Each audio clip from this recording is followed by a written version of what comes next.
What's up, everybody, and welcome back to the Virzi Effect podcast show. My name is Paul Virzi, and you guys are listening to episode 447, and I'm really excited about this episode.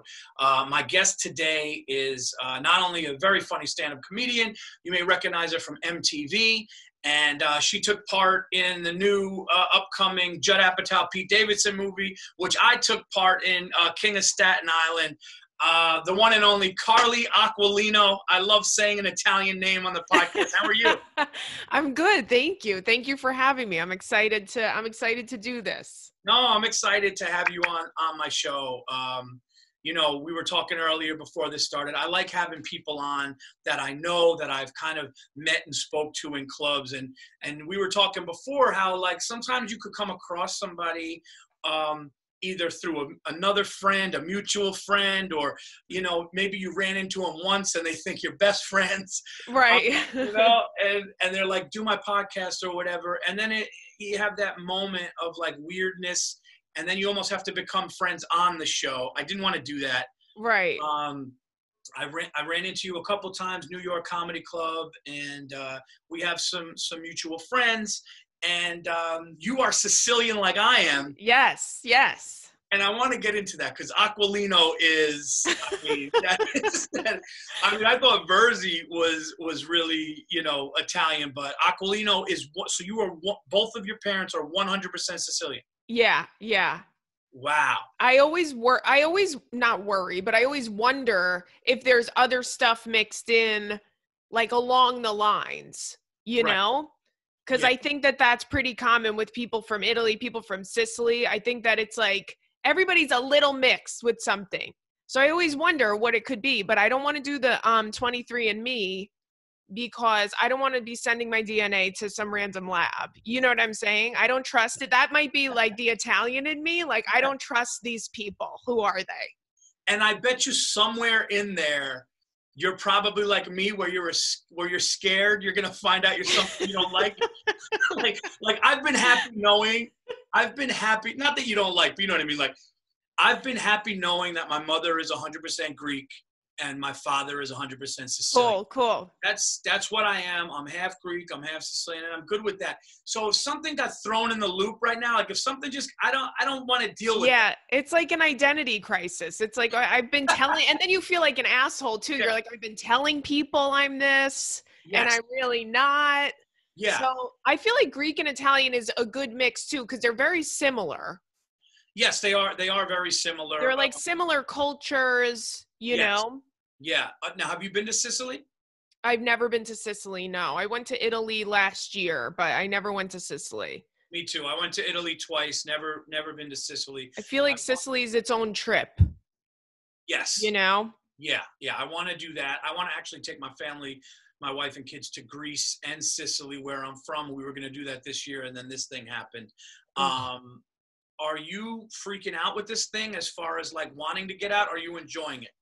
I'm like mixed. I miss doing simple things more than I miss. Like, I'm not like, oh, of course I wish I could be like going on vacation and stuff like that. But I'm really starting, I think the longer that it goes on, the more I'm missing just simple stuff, going for a walk without a mask on, number one, because I can't breathe with the fucking masks on.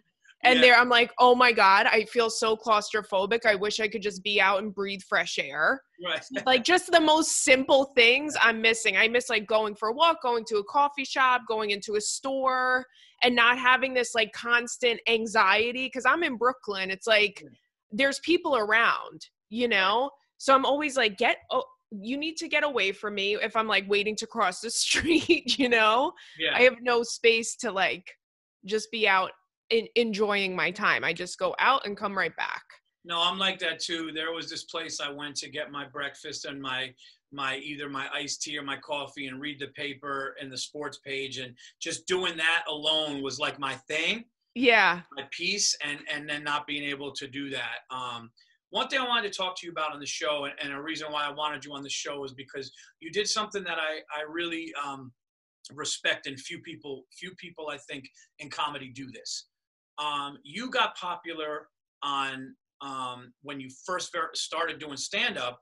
I remember seeing you, I want to say it might have been the old Stand, but I remember Right. a long time, and you were probably not even a year in. Yeah. And you were on MTV, and you had the red hair, right? Red? Was it? Yeah, bright red. You Yeah. had the bright red hair, and you were doing Girl Code or Guy Code or Girl Code. Yeah. Girl Code. And you started to sell tickets. And it's a very hard thing to start to sell tickets and do a job like stand-up, which is hard, and sustain what like the expectations of stand-up when you first get in with the popularity you were getting and the lack of experience in stand-up. Right.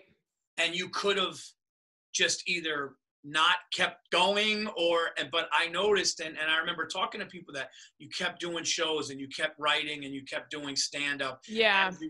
as you were doing that, and that's to me is dope.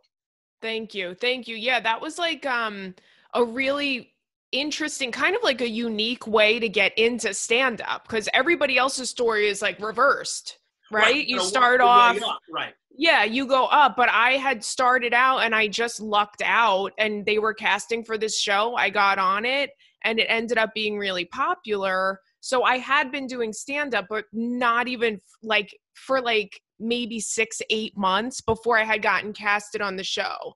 So by the time the show came out, I'm a year in.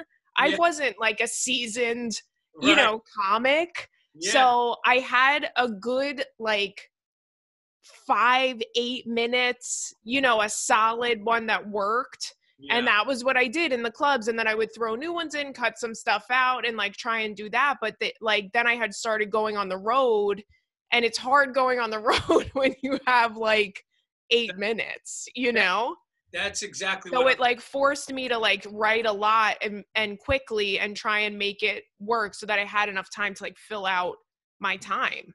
Right. And that's exactly what I'm saying. Like that could be overwhelming to people where it's like the crowd was there when you weren't really ready stand-up wise. Right.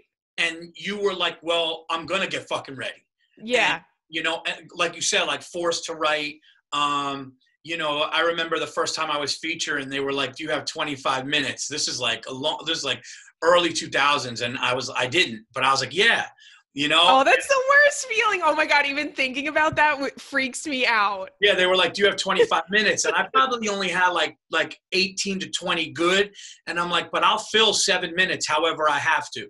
Yeah. Because I have to, this is what I'm working for. I want to go on. But like you were going into a packed club of these people that saw you on MTV and did that. And I think like, I've heard about like comedians that have gone on Last Comic Standing, or they've been on a show very early, 6 months, a year doing stand-up.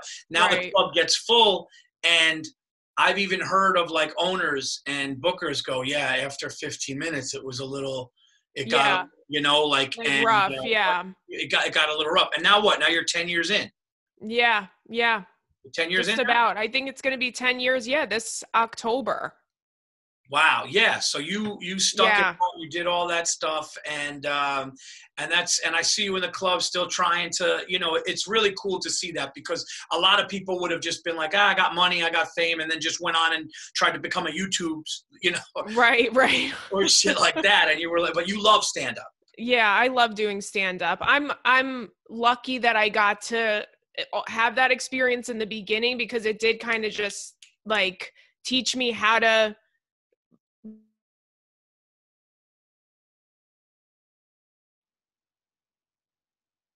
better at it, So I was really lucky that I had that experience too. It definitely was. Oh wait, can you hear me? I can hear you. Oh, okay. Cause I just got a notification. I'm like, just making sure.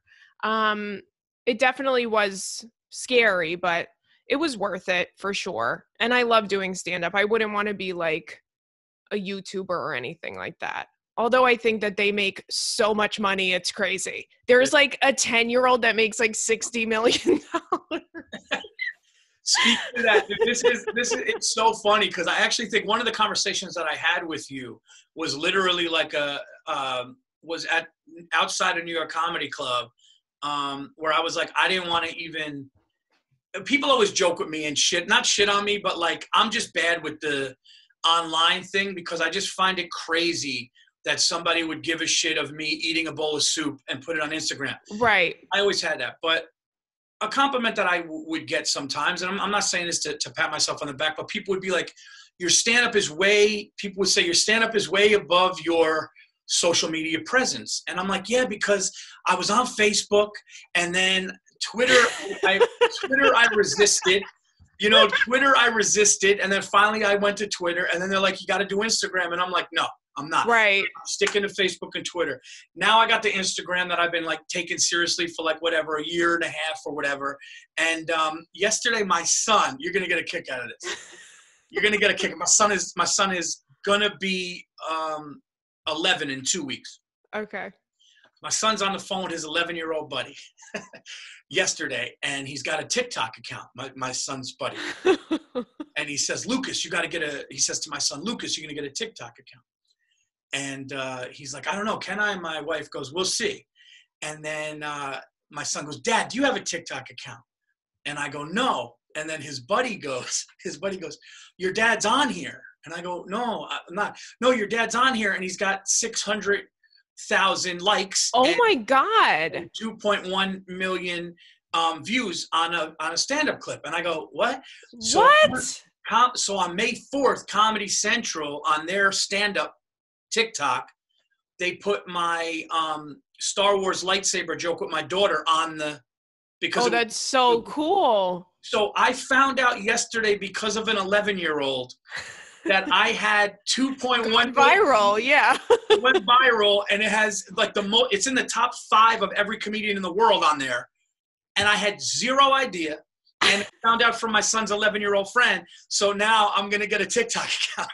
Yeah, you got it now. I got to get a TikTok account. So I went from like fighting it to now I'm like, you know what? Like it, and we do live in a world where it's not just stand-up. Like I always cared about getting better at stand-up. Right, of course. I wanted each hour to be better, and I just cared about my performance. But I realized, unfortunately, there's so much more to it than that. And now I'm kind of like, so I'm gonna have TikTok. I'll do any fucking thing now. Yeah. Like whatever. Like you've changed now. Now that you know you got so many views, you're like, I'm a different type of guy now. So I'm gonna be direct messaging 11-year-olds. Like I don't give a fuck. Like I'm in. That's so funny. Yeah, I've been avoiding TikTok like the plague, and I'm trying so hard not to have one, but I know it's inevitable. Like I was talking to Nico yesterday, and I'm like, I don't have a TikTok yet, but if you give me another couple weeks, I'll probably be on there, And I found out it's literally like, I think they said it's the most downloaded app in the world. Yeah. Like it's just huge, and it's blowing up, and I'm like, and I already have a viral thing on there, so why would I have to now? Yeah, you have to. Yeah, TikTok is like, do you remember Vine, when Vine got really popular and people started getting like legit famous and off rich, of it? right? And rich, yeah. And then Vine shut down, and then it was like this music one, and now it's TikTok is like the thing. I think TikTok is going to last longer than those other ones, though. TikTok, I think, I mean, I heard rumors that TikTok might even try to get into like comment. Like I heard it's going to really go. Yeah. I think it's still 60-second clips or whatever, but it's going to blow up, I think, even more than it is. So this is the first one I'm not going late to. Yeah, that's good. That's good. You'll be on there before me.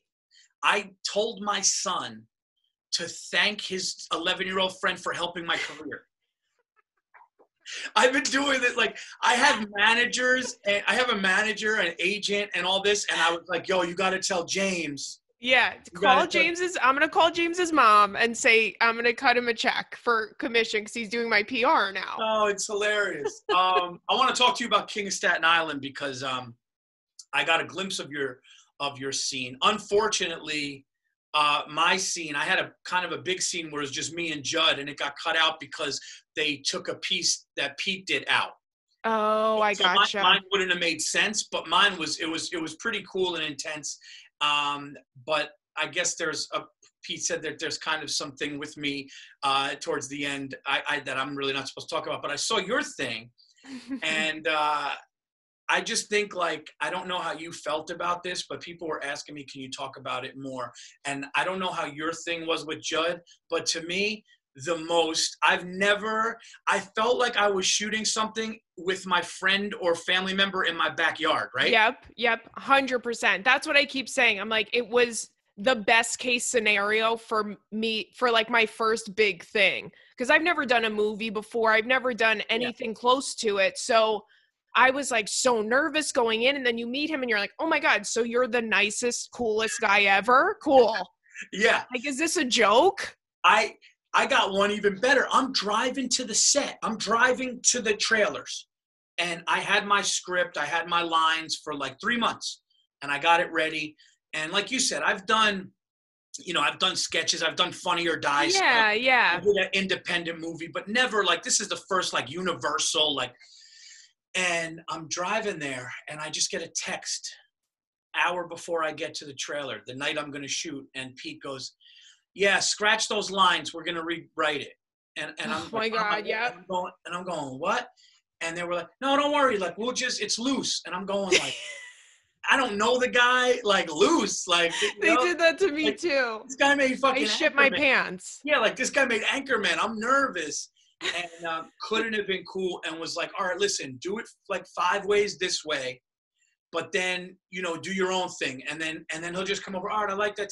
So nice, so cool. And I was just like, that's why he makes successful movies, because when you make your talent relaxed like that and you get the best out of your talent. Right, because you get the organic funny. They're loose, and then they're going to do what they do instead of being like restricted because of nerves. So I thought it was amazing. Have you seen the movie or no? From top to bottom? I saw it. Yeah, I saw it. They did. I forget when it was. It was like a few months ago. There was like a screener for it, and it was a small, like in like the small like Dolby theater. And I went. I'm glad that I went to that too, because I got to see it like in a. That's the only time I'm ever going to be able to see it in a theater. You know, which is unfortunate. So, yeah, but it's really good. It's really, really. It's a special movie, and it's not even. I'm not even just saying that because it's my friends and because I'm in it. It's a really, really special movie. I have a feeling that it's going to resonate with a lot of people. Yeah, I think Judd has a really amazing way to combine funny with deep emotion. Yeah. He's done it with even like Knocked Up and movies like that. You just kind of get that feeling, even though it's hilarious too. But it was nerve-wracking, but then to find out that that's his process was dope. Right. That's what the same exact thing happened to me. I had gone to my acting coach to go over the lines, and I had them down, and then I get there and they're like, we're just going to have fun. And I was like, okay, that's not fun for me. Like, I prepared, you know what I'm saying? Like, this is a major motion picture. Like, I can't have fun just going on the fly right now. I'm shitting my pants, And then I met Judd, and it was just so nice to be with Ricky, who I've known for a million years, with Pete, who I've known for a million years. And it felt so natural that I was like, oh, okay, this is why we could do it this way. Right. Yeah. Once you got there and you felt that way, but on your way, you're nervous. Of course you're nervous, because you're like, well, what if I just black out? I used to feel like that with stand-up, where when I was so nervous, I'd be like, what if I got on stage, like when I first started, and I was like, and I just don't know what to say. Oh my God, that's always been my biggest fear. And something like that happened to me once, and it was like recently. Like, I was on stage, I forget what club I was at. I was on the road somewhere, maybe in Texas or something. And I was up on stage for like 20 minutes. It was also like Sunday. So I had been there since Thursday. I had done the set, and I'm in the middle of my set and I'm just like, what the fuck was I saying? Like, I lost my spot. And were you smoking weed or? No, never. I've never smoked weed before I go on stage because I'll collapse. Yeah, me too. I'm not cool. Like, no. I can't be cool about it. No, me neither. But I think what it was I lost my spot, and then I was like, did I already say this joke I'm about to say? I had like a weird brain like glitch, you know? Yeah. Because Wow. that's my nightmare, is also repeating the same joke twice in the same set. Like it's the first time you're saying it, you know? One thing I had happen to me was I remember I was like literally like my first few times, and I was doing well, and I see these girls whispering and laughing while I'm on stage, and I'm going like, what the fuck? Because it was like at a weird time, and Right. and then I'm just like, then they're like, then they start writing something down or whatever, and I'm going like, what? Oh my God. Yeah, and and then I'm like, then in my mind, like I was like literally 21, 22 at the time, and I'm like, oh, they like me, like I'm just thinking, Right. and then she handed it to me and said your zipper's down. And I swear to God, I was like, oh shit. And I just put my zipper up. So now, like I almost have, now I just always make sure. And sometimes I'll be on stage, whether it's a big venue or a small one, and like I'll just kind of make my hand like find a way to hide it like under the bottom of my shirt to make sure that the top of the zipper is up there, because that's the one thing. Like I don't really care about shoelaces. Like if I've had a shoelace come undone, and I'll just tuck it in, but the zipper is the zipper's embarrassing. The zipper's a bad one because if your shirt doesn't come over, which, usually it doesn't, it's... Right. It's also like your whole wiener could pop out too, because guys have holes in their boxers. So yeah, like, I mean, I wear the briefs, so that wouldn't happen with me. Oh, okay. But still, yeah, it's just a weird, like... And plus, like, if I'm in, like, the middle of a joke I love or a story... And people are just like, yo, his, so embarrassing. The only time I ever let that, like, I won't ever let that happen. And other than that, a full-fledged anxiety attack on stage, out-of-body experience. Oh no. Yeah, while I was killing, and I remember seeing this table, laughing hysterically, and I was it was when I went through a whole depression in 2016. And I remember the joke was killing, and I see now, even as I'm telling you, their faces, and they're holding a drink, and I was like next to myself. I was so wild. Yeah. You ever go into a joke and you're thinking about something completely else? Yes. Right? Like it's like you're almost on autopilot with that joke. Right. You're like, you're talking and it's doing well, but in your head, you're like, what am I even saying? Because I don't know. Yeah. Like I know I'm doing my joke, but it's just like it's happening and you're not even really thinking about it. Yeah. Like, because I think what happens is that's when you get really comfortable and good, because what happens is your brain is able to know in that moment, all right, I kind of know this joke. Yeah. So yeah. I'm on autopilot here, but should I do the next one? Or maybe I should talk about that story. And right. Your mind is there.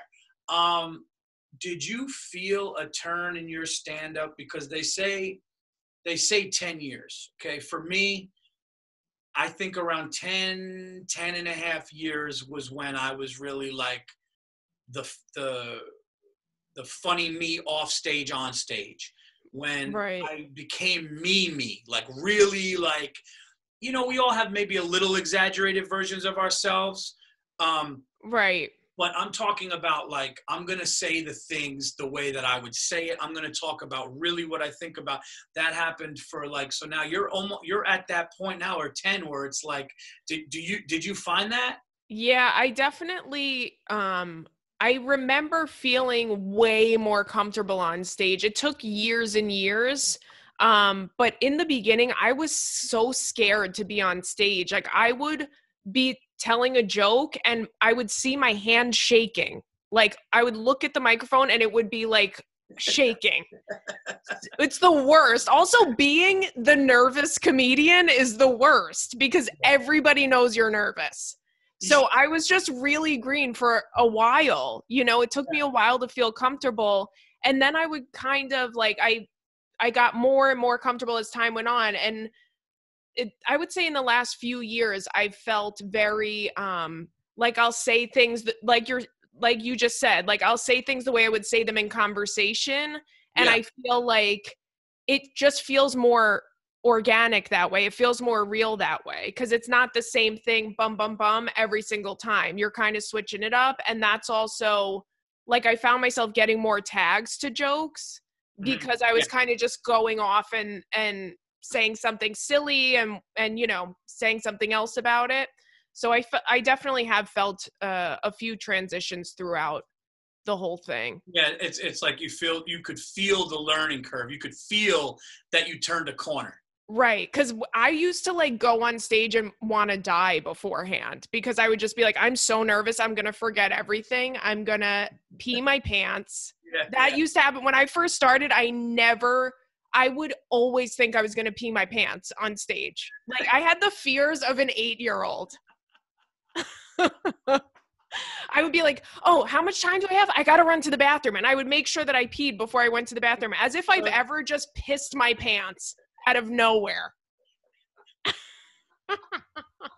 Like as if that fucking ever happened. How funny would it be if that was the thing that you did when you got scared? Like, I don't know what I would do if I just saw a comic up there just completely freeze and literally piss their jeans and like just and see it. I would be like, dude, you can't. Oh my God, that is so funny to have. No, but I knew some great comedians going like, I had to tie my shoelaces so tight to where there was no circulation because I was afraid they were going to come undone. Yeah. It's just stuff in our head. Like even the blackout, like I'm going to forget everything. Even that's really unrealistic, but you were an adult. You're not going to piss yourself, but in your mind, that's how scared you were in that moment. That's because it's like, worst case scenario, I piss my pants, I guess. Because it's also, if you piss your pants one time on stage, it's all anyone's ever going to remember. You don't have to do it like 5 times. Once is enough. And everybody's like, that's the girl who pissed her pants on stage, you know? Would you rather eat a dick for a 15-minute set?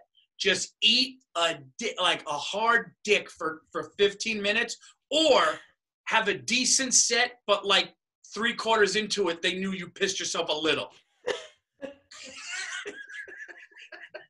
like not a lot, but like just like a little. But they knew? Like you had like out of the 15 minutes, you have like 4 minutes left, and they knew that a little piss came out, but you were kind of killing. You were kind of killing, or did you just eat a fucking ball sandwich for 15 minutes? Could I talk about the fact that I pissed my pants while I was up there or no? That's a good question. Because I feel like that could work. Yeah, I'll give you that. So yeah. I would 100% rather piss my pants, I think. If I could talk about it and be like, you guys, like, I don't know what's... Yeah, you could maneuver through it. Yeah. Like, I know you guys see that I just pissed my pants and I'm up here like, okay, you know, we're all human. So I feel like if I could talk about it, I would probably, what would you rather do? Oh man, that's tough. That's a tough one because to know, like, I don't know. Like, that's really, you know, like I might just have to take the sandwich. Really? I don't know. That's tough because listen, if I'm up there and I just pissed like they just saw like this much piss going on my jeans. It's so funny. An adult pissing their pants is so funny to me. Yeah, I think I don't know. I'm going to think about that. I might. It depends. Here's the thing. If I have gray jeans on, like gray, right? Like if you could see it, right? If you could see it, it's embarrassing. Usually, I wear like I would say black jeans or like a dark blue jean when I'm on stage. So like if I could get away with it looking like maybe, but if it was like, oh, dude, this dude just peed himself, I'll take the dick sandwich for 15 minutes. I'll take it. Yeah. Because it's funny, and you know that like now you're doing it 10 years, so it's like I'm at the point now where if I do bomb or a part of my set just goes really bad, I can take it now I can like halfway like on my ride home it's gone. Right. Where it used to be like 2 to 4 days of like, you know, like hurting. Right, yeah, and you're like telling everyone about it, yeah. And now I almost get defiant up there when I'm like when people aren't liking it, and I'll kind of turn it on them. But yeah, so I would probably not piss my pants on stage. Like that would just be like if I pissed myself on stage, I would like, you know, my kids are gonna find out about that. Like I can't. You would definitely go viral again. Yeah. It would be the most popular video on TikTok, Instagram, YouTube, all of it. The comedian pisses his pants while on stage. Oh, forget it. I want to talk to you about, dude, I'm laughing. This is funny, man. I love how I'm just like, I would do it. I don't care. Yeah, you're like, no, you actually sounded, you go, if I piss can I talk about it? Which is actually the right answer. Right. But I'm a hypochondriac, so if I piss myself on stage, I'd be like, is there something wrong with my prostate? Like, right. You know, like I would be like, how could that just happen? Like, like now I want to talk about your parents. Your parents are together? No. Yeah, they're together. They've been together, I want to say 40 years, maybe 41, 42. Now, are they like overly Italian? Like, or no? Because usually there's one that would, from what I found is one will be like, have the pride and be like that, but like, do you have that or no?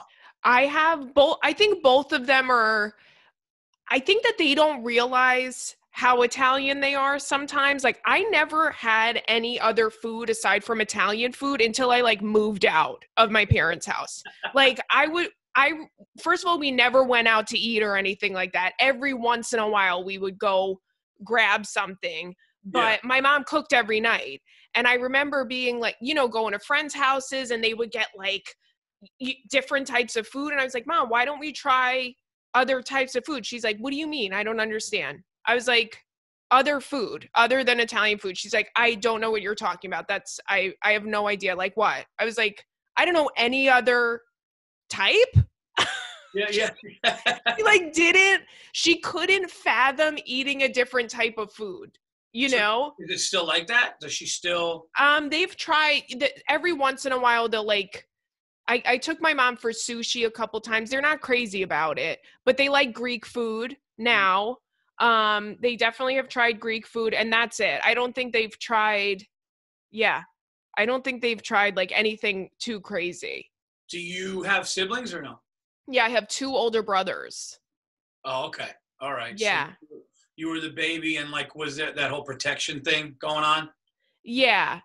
And my parents were super protective of me too, because I was the youngest and I was the only girl. So they were used to having boys, and I hated it because it was like I wasn't allowed to do so much stuff that my brothers were allowed to do. And they would always be like, it's different. You don't understand, but it's different.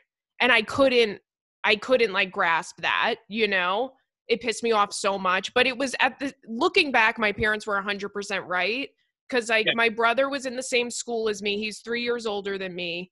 And every kid, because I'm from Long Island, every like kid in middle school, high school would go hang out. Well, I guess it was more high school, would go hang out behind a Chuck E. Cheese, which is the most Long Island like trash place to hang out I've ever heard. Yeah. But that's where your parents would drop you off in the Chuck E. Cheese parking lot. You would go behind the Chuck E. Cheese and like drink beer, And my mom was always like, you can't. My mom would say, you could go, but I'm going to pick you up at 7 o'clock at night, 7 o'clock. And she was like, the boys are going to take you into the woods. You can't go. The boys are going to take you into the woods. I was like, it's a parking lot, but okay, there's no woods. There's like a bush, That's like such an Italian mom thing. Like thinking boys are going to take you into the woods that don't exist is very, they were protective. That's hilarious. My son is 3 years older than my daughter. Okay. My little girl just turned 8, and like I'm kind of glad that they're going to be in high school together for a little bit. Yeah, because you'll know all the kids. You'll know their friends. You'll know like their friends' siblings and stuff like that. You kind of get to know the families that are, in the school and things like that. Yeah. I know some people that have siblings that are like 7, 8 years apart, and that you almost don't grow up together when it's like that. Right. Yeah. My oldest brother is 9 years older than me. So he was like a grown up when I was a kid. So it was nice though.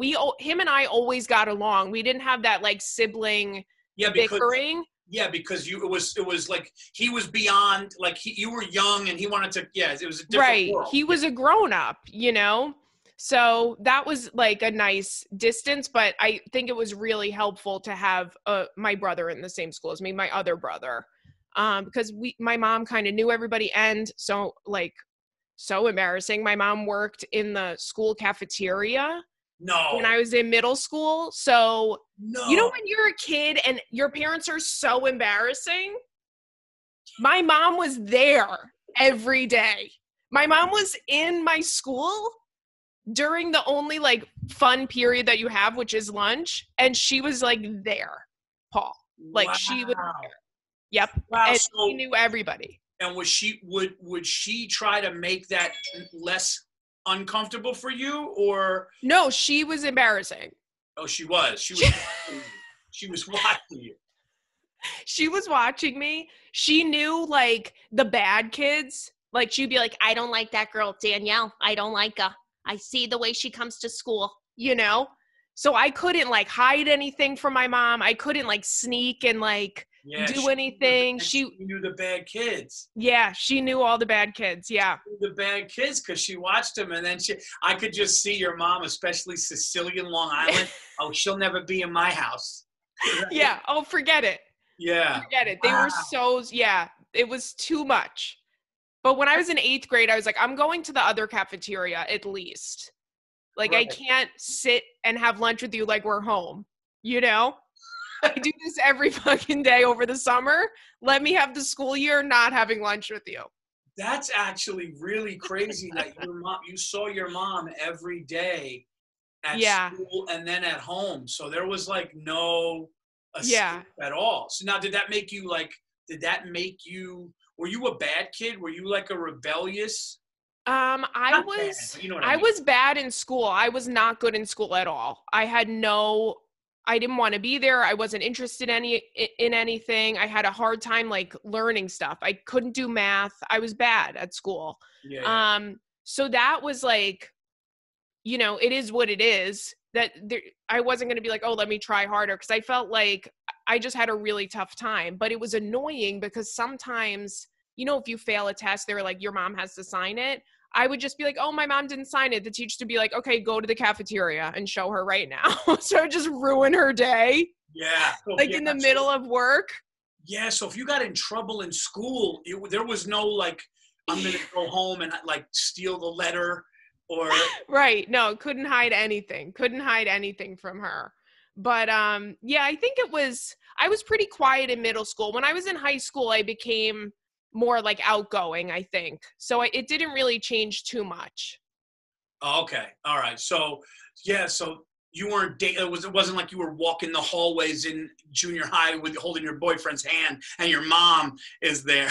Yeah. Oh my God. She knew the first guy that I had a crush on too. She knew who he was. And and it was like my first like ever real crush.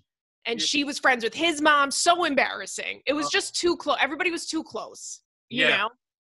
Did was the stand-up, when you started stand-up, was that something that because you said you went to the MTV audition when you started stand-up. You had started stand-up first? Yeah, I started stand-up first. How old were you when you started stand-up? I was 20. Wow. Okay. Yeah. So my first open mic, I was 21. So then you just were doing it not even a year, and then you got there. Was that something that you like? Did you fall upon comedy just by like, I'm going to try it, or was it always a thing? Yeah, I always wanted to do it. I loved comedy, and my parents loved watching comedy. Yeah. So I grew up like loving stand-up, and it was something that I would always want to try out. When I was in school, I would write stuff. I would write like almost like sketches kind of thing, like just silly conversations or funny like bits. And I wanted to do that for a really long time, but I couldn't fathom it actually like going out and doing it, because I was so afraid to go on stage, my whole life. So I was like a hairdresser. I was working in a hair salon. I ended up having to get surgery. And then I couldn't do that anymore. Like I couldn't do hair anymore. So I was just a receptionist at the hair salon. And I was like, you know what? This is something I've always wanted to do. I just want to like give it a shot. And I had stuff prepared already because I had been writing for a while. And yeah, that was it. I had like a 5, a 5 that I thought was good. And I started going out and going to do open mics, and I did the class and, all of that stuff. Now, did you start out at like in Levittown, or is that where? No, in the city. I moved to Brooklyn. I moved out of my parents' house when I was like 18. Oh, okay. So I was working in the city and all of that stuff. Oh, okay. So you didn't start anything on Long Island. No. You got out of Long Island. I was going to say, I don't think I ever would have gotten out. You would see me there at like 60 at just like Governors. If you weren't doing stand-up, you'd be dating some musclehead, gelled up, go to the gym, the guy with the same group of friends. Listen, I'm not trying to shit on Long Island because I had family there for many, many years. But Long Island, let's be honest, it's its own breed. It's its own breed for sure. Oh, 100%. 100%. I think Long Island and Jersey and Staten Island, they're kind of all grouped into the same thing. Like I'm from Long Island and people are always like, oh yeah, you're from Jersey, right? Or you're from Staten Island, right? Yeah. It's all kind of grouped into the same thing. But if you're from one of those places, you know the difference, like between the people. Yes. Yeah. My father would always like try to compare Jersey to Long Island. I'm like, no, Dad, it's not. It's not the same. And he's like, no, it's a nightmare to get to, and this and that. Long Island people say, "What's doing?" Right? Yeah. I've never heard that off. Right? Oh my God, that must be a Long Island thing. My dad always says, "What's doing?" What's doing? And I had an uncle and an aunt and uncle that lived there, and I go, "Hey, what's doing? What's doing?" And then there's a radio show host that's from Long Island on the Fan. What's doing? And I'm going, that's just a Long Island thing. That's so funny. I never realized it was a Long Island thing because I just grew up hearing it all the time. Right, but when you're outside, you never hear what's doing. Yeah, you're right. Wow, that's so funny. That's such a thing my dad says. What's doing? Yeah, what's doing? I'll call my dad. He'll pick up the phone. He'll go, what's the matter? I'm like, first of all, nothing. I was just calling to say hi. He's like, all right, what's doing? Every time, every phone call. Dude, that's so funny. Like when you were saying that Italian and Greek are similar, my mother her version of a boy's gonna take you in the woods to us would be like, we'd all be home. So my mom got remarried. Okay. So me and my older brother Christian are 5 years apart. Then my mother remarried, and then I have a younger brother and a younger sister. One's 9 years younger, one's 10 years younger. So there's 4 of us. And when we go to visit my mom is Greeks are very neurotic, very like what can go wrong will. And my mom would literally say shit, like always a problem. And if she saw something on the news, always that's gonna happen. That's gonna happen. The same way your mom is, a boy's gonna take you in the woods, even when you're at Chuck E. Cheese. So my mom would go, all right, guys, I'm going to bed. It'd be a blizzard out. It would be snowing. And my mom would every night, all right, guys, I'm going to bed. Don't turn the gas on or open the windows. And it's like, I'm not like the fear of my mom's house burning down with all of us in it was still to this day. Don't turn the gas on. And it's wow. That's like me. I do that. I can't tell you how many nights I'm laying in bed. I'm like, I gotta check the oven and the stove. All the time. I'm always OCD like, no. Do you have OCD or no? No, I don't think so. I think it's just like this weird fear that I have, or I'll be like, I'll think that my door's open, or I'll think that like, sometimes I'll be like, I can't find something. I'm like, somebody came in and stole it and left. My boyfriend's like, the mail? Like, why would somebody come in and steal the mail? But I am always thinking worst case scenario. That's so, don't turn the gas. Don't turn the gas on or open a window. And it would be like, when my kids were born, my mom is an amazing grandmother. She really is. Like, of my mother told me, she told me when my son was born, she looked at me once. I got to do a bit about this. She looked at me once and she goes, I never loved you like this. like she to my son, like when my son was born and now we have a little girl. And it's like, she's just like, listen, you're my son, I love you, but I've never felt, because the grandparents don't have the grandparent, you'll see, but like they get the good stuff. That's it. That's how my parents are with my nephew. They're like, he's sometimes he's a lot. He's a handful. And they're just like, ha ha ha. All right. So cute. And I'm like, what the fuck is this? When were you guys ever this cool and chill?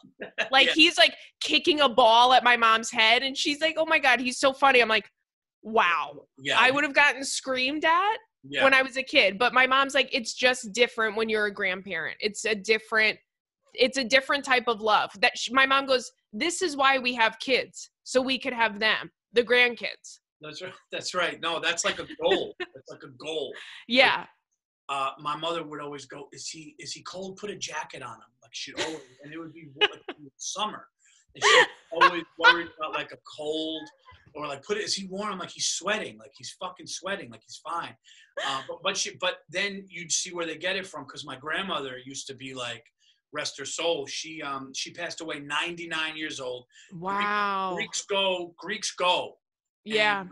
And she would go, no, they can't walk with bare feet. They got to put socks. They're going to get, there was always because they're going to what happened in the 40s and 50s. Right. Or in the old country. Right. So you could get an infection on your foot. Right. In 1950 because they didn't have, like.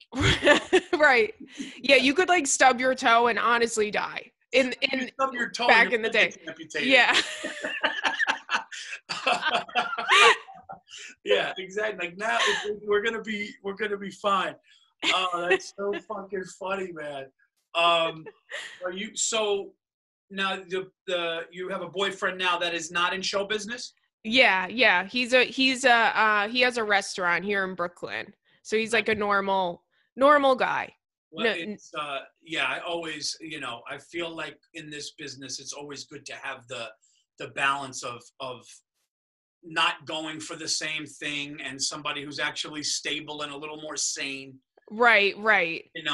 There is something interesting about dating somebody that's also in the entertainment industry where it's like you guys kind of have that, like you can understand, like this person can understand you because they go through the same thing, but it's also really nice having two completely different separate worlds. That's what is better. Yeah. My wife and I couldn't be more different, Yeah. I'm very I'm kind of just, my wife is like but that's what gets things right. Right. Like if it was up to me, we would be just, like we would be all like, just fly by the seat of our pants. Not my wife is like, she's really like regimented, but that's a good balance. So when she's all like we got to do this, we got to do that, and I'm like, oh, it's gonna be, let's just relax. Both of us need that. Right. It's good balance. It's the perfect balance. Like two comedians like living together and just I just couldn't imagine. But like you said, even in show business, because the ultimate goal or like doing things that you like, the creative mind is really like, I'm a little, I have a little bit depression, OCD, things like that more mental OCD than like the physical stuff. Right. And we all have our shit. Everybody's got their shit. Of course. Yeah. But hers is more different. And I think that it works out good. And then our kids are, kind of well balanced, good kids, thank God. Right, of course, yeah. Yeah, I think that my son watches me and he's like, whatever thinks about what I do and would he want to do it, and I'm just like, no, like you're like, go watch mommy. I went through shit in my life that kind of brought me here. Right. If that makes sense, it's a weird way. And I'm like, we don't ever want that to be you. Like, he would have to really want it. Like, I drove to Harlem to the only white guy in the room for no money to do 5 minutes. Yeah. To boo me off stage. And it's like, I could never imagine like some of the shit that I did to even get in this business, to ever think of my little boy. Right. Fuck that. If he came to you and he was like 19, 20 years old and he was like, listen, I want to try doing stand-up, because he might want to because you do it. You know what I'm saying? It might just be like a close Like, it's close. It's in the house. You know, he probably thinks you have a really cool life. You have really cool friends. Yeah. And you get to travel and do all this fun stuff. It's a really tough question, because if that day did come, wow, Carl, you got me thinking. If that day came, I would really have to think about, like, not telling him no, because like both of my parents supported me. Right. Like what you were saying about your mom and dad, like my parents grew up watching it. Like my dad took me to Radio City when I was literally a little boy to see Rodney Dangerfield. My dad took me to see Eddie Murphy Raw in the movies when my parents told him not to. I mean, when my mother and grandmother said, you can't take him to that. Aww. And he did, and it changed my life. So always Saturday Night Live would always be on, or Johnny Carson on The Tonight Show would be on. Yeah. So I'm sure, how many times has your dad said, like, oh, Johnny Carson was the real one? Oh my God, he loves talking about Johnny Carson. Right, because in that time it was like a whole different thing. I mean, Johnny Carson would sit with a whiskey and they'd smoke and talk, you know, and yeah, Frank Sinatra was on there, Don Rickles was on there all the time. No, exactly. Yeah. And so when I wanted to do it, regardless of my parents being divorced, regardless of all that, they were like, that's great. Oh, that's amazing. So I would never want to tell my son no, but what I would do being in it, I would say how hard it is, what goes into it, like the amount, you know, like I dropped out of college to do this, but I knew I wasn't a good student. He's already a better student than me. Right. He's already more focused on athletics in school than I was, where I was more of the distracted kid trying to get attention because my parents had a divorce and I was just acting up, or I would do impressions of movies or whatever. And I was an athlete, but I didn't care. Yeah. I needed something else. I needed to fulfill something that I knew I had a talent for. Right. So if I saw that in him, but either way I would support him, but I would really have to tell him, like, look, man, I stood on a fucking soda crate at a bar in Jersey, you know, so right. While TVs were on and people are eating and shit like that. And nobody wants to listen to nobody even knew there was a comedy show. That was like that's the best part about the very beginning. I look back and I'm like, what kept me going? Yeah. Like, because I was doing shows in like restaurants. Yeah. And the people who were there, they were just sitting at the restaurant. They didn't know. They didn't ask for this, you know? You know what I think probably what happened with you is you were doing it so short and then you got on MTV. Yeah. I think when that happened and you were like, oh, like, and then that fed the fuel. Like we all need something at a certain time. And sometimes it comes later. Like for me, I was doing it. I was funny and I was doing well, but it's 6 years. And my first manager, who used to manage like Jim Brewer and stuff, my first manager was like, oh man, you're funny. I see something. So that was like, yeah, see, like right. I knew I was funny and doing well, but now it was kind of justified. Right. And so you're doing comedy, not even a year. MTV picks you for this show. Now you start getting fans and you're like, and I love stand-up. So like that fueled you. Right. We were talking about earlier, it made you work harder. Yeah, it's true. You know, yeah. I think that we all have that push that goes, oh shit, maybe I can do this. Right. And before you get it, that's what you're like thinking about. That's what you're working for. And then you get that and you're like, okay, cool. Now I want to do this thing. You know, it's like a continuous, it's like a revolving door. You just keep going around. I remember like seeing people remember Best Week Ever, right? Oh my God, I loved Best Week Ever. And I remember seeing Best Week Ever and being like, if I could just get that credit. Yeah. Meanwhile, it was like a talking head for like a fucking minute. And you're going, dude, if I can get, like, is there an agent that could get me that? Right. I remember Best Week Ever and being like, wow, honestly, the coolest people, like this is the coolest job ever. Yeah, and then all of a sudden I see though, and it is, I'm not going to say a sickness, but it is kind of crazy how we're always like, you know, oh shit, that movie, right? That movie that I did, I want to do another one. Right. I want to do another one, or like that special, my special did really well. The next one's going to do better, but then what about the next one? And like you're always, and it is, but I think that that's a sign of like successful people, because if you get content, then it's like, yeah, then what? Then it's not fun anymore. You have nothing to really be excited about anymore, you know? Are you distracted a lot do you get distracted a lot by your next moves, or? What do you mean? Like, do I worry a lot about them, or do I not know what I want? I guess what I'm saying is, do you lock in so much on what your next steps are that you just get like, other things get ignored until you get those done? Because I find like myself is like, my wife will tell me when I get locked in, one of the best compliments my wife ever gave me ever was, she said, tell my husband he can't do something, he's going to do it. So, but when that happens, I get locked. And when I get locked, I get distracted. And like, sometimes my wife will be like, you're just so focused on this right now because I want to get it done, or I have to get it done, where I'm trying to, but I will say the depression in 16 and now this quarantine and being with my kids and having my kids, because something happens when you have a kid, when they say, Dad, are you going to work tonight? And you go, yeah, and they get devastated. Oh, yeah. And then you get the reverse of when you're like, I'm home. It's like, yeah, so this has really let me realize that the shit we're doing means nothing. And I don't want to sound like that family guy, but that's really, like, I have friends now who have families and are married who literally are like, man, you had it right, because there was never in my mind not going to do that. It was always, so I was going to try to find a way to make it in comedy and as a comedian, and build and put out hours and make a living doing stand up and doing, acting.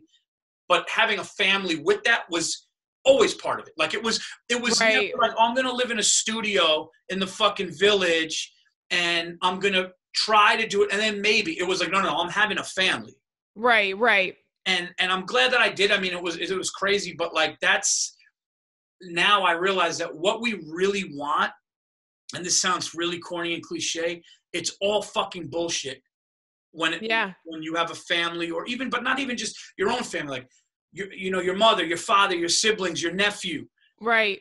All of that, when you're there with your family and your relationship, and you're like, this is really fucking what matters. Right. And this is real happiness. This is happiness that isn't fleeting.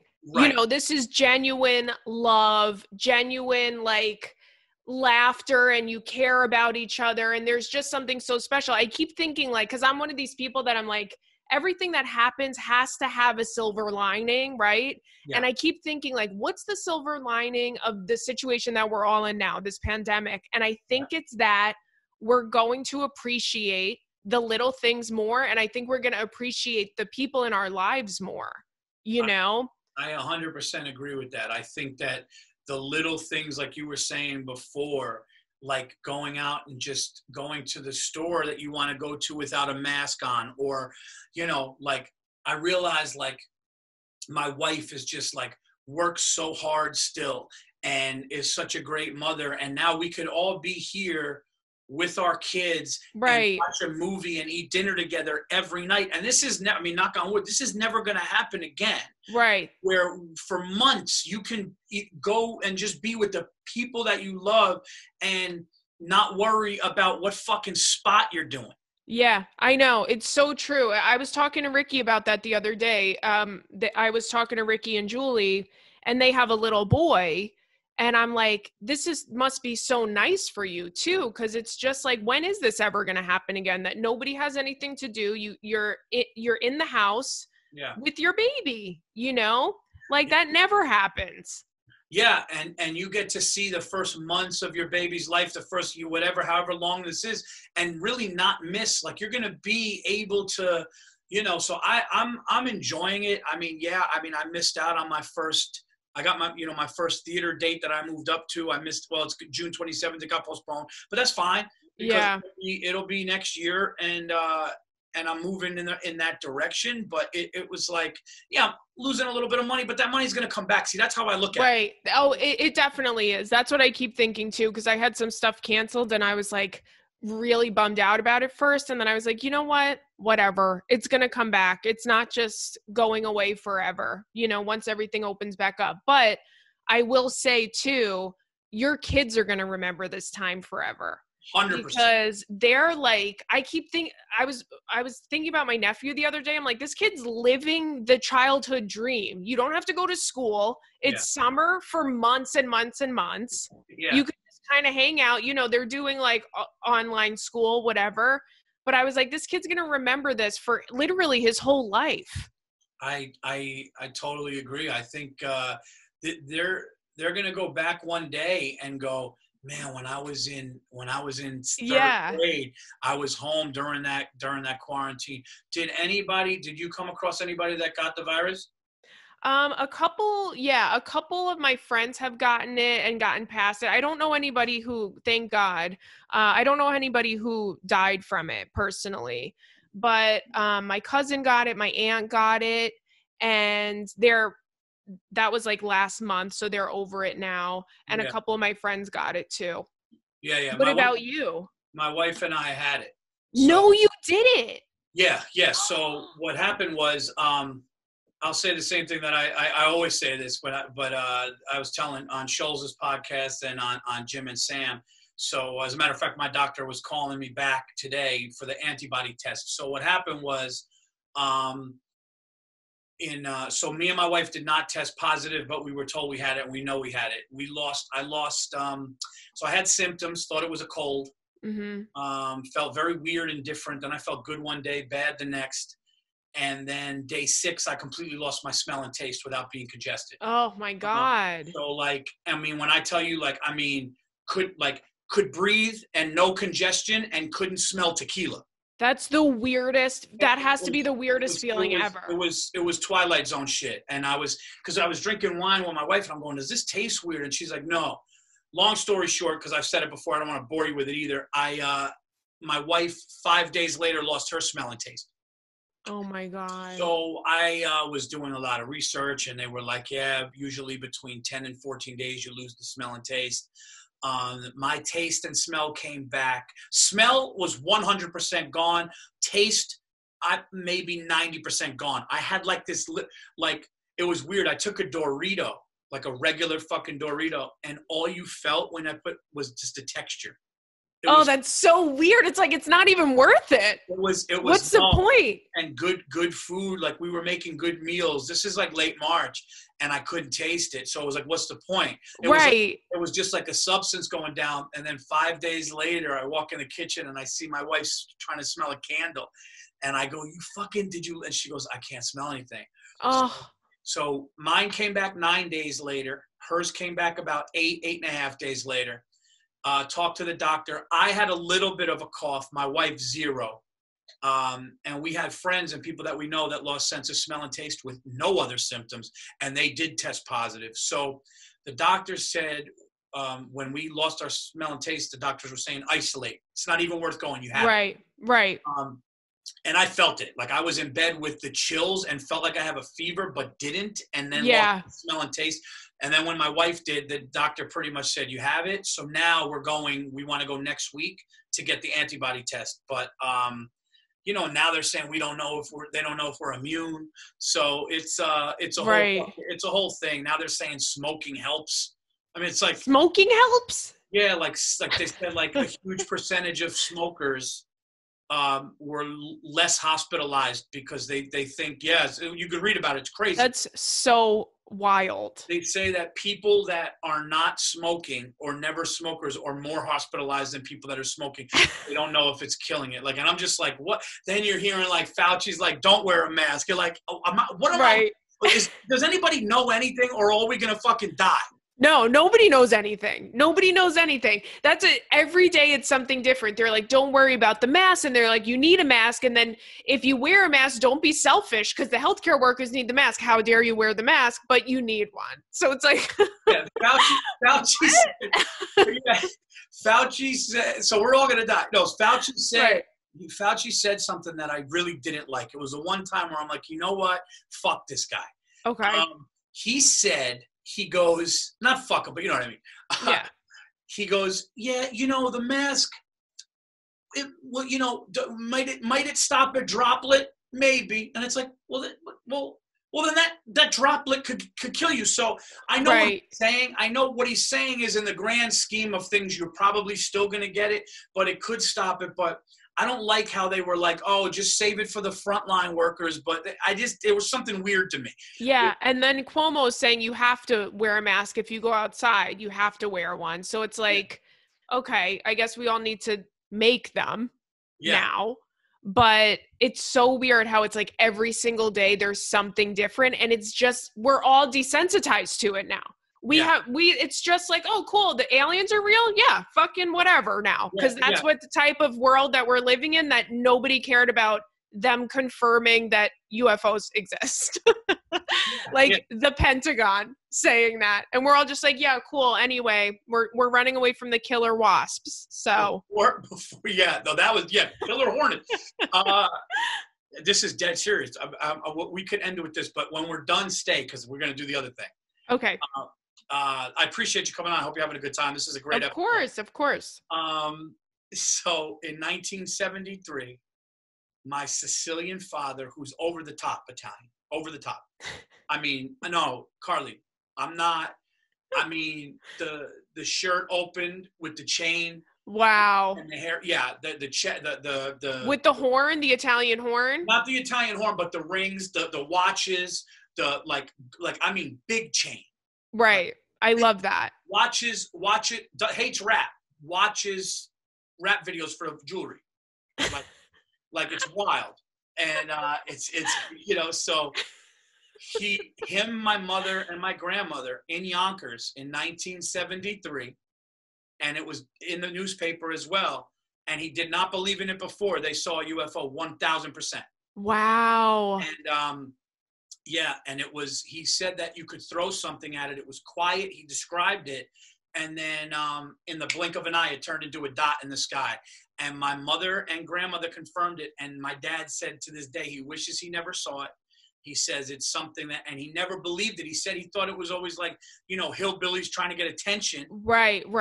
And he said, Paul, and knowing my dad the way that I know my dad, and he is, he may not be people's favorite, and he may say what he is on his mind, regardless of what people think. And he's a little brash, but my dad doesn't lie to me. And, he told us that from young. And my mom, I said, Mom, is that true? And she was like, we saw something. Then I looked it up and it was reports all over. But there's definitely, it's just weird that we're finding out now.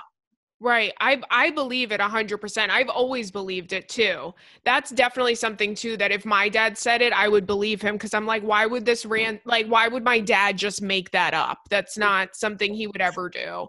But and it's 100% Sicilian go, there's a fucking flying saucer. Right. Exactly. And they're so religious. You think that didn't ruin his entire perception of life and the world?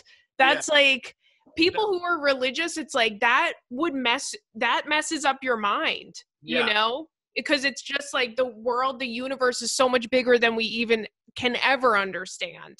Yeah. It's so arrogant of us to feel like there is nothing else. Right. It's just, That's just how people are. Like they think it's it. This was such a fun, great episode. It went by. It went by so fast. Where can people, everybody that listens to the Virzi Effect, or where can they see you? What can they get at, from your social media and stuff? I'm on Twitter and Instagram at Carly Aquilino, and I'll probably, like I keep saying, give me another couple weeks. I'll be on TikTok, with all the kids. Yes, Carly Aquilino. This is episode 447. So great and fun. Thank you so much for doing it. Thank you. And I'll talk to you soon, and I can't wait to. Thanks. Oh, and check out Carly in King of Staten Island. Yes, thank you. Okay.